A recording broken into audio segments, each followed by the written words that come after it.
কিছুদিন বৃষ্টির ফলে আমাদের গ্রামে কি অবস্থা দেখুন। সব জমি, পুকুর, মাছের পুকুর সব কিছু ভেসে গেছে। কি অবস্থা দেখুন, একদম বড় বড় মাছের পুকুর সব ভেসে আছে। গরিবরা চাষ করেছিল মাছ।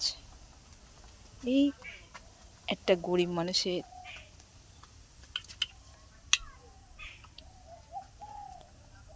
টুলের ঘর ছিল, এই দেখুন ফাটল ধরেছে। বুঝতে পারছেন, ধসে চলে গেছে পুকুরে বন্যাইতে। এই টিভি ফিভি সব মুক্ত হয়ে পড়ে গেছে। গরিব মানুষ কি করে থাকবে এরা?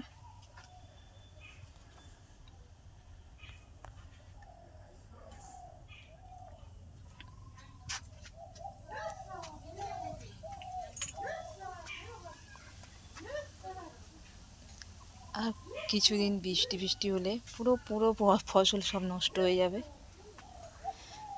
বুঝতে পারছেন, এই বাথরুমে কি কষ্ট করে যায় এরা। বাথরুম জলে বুড়ে গেছে।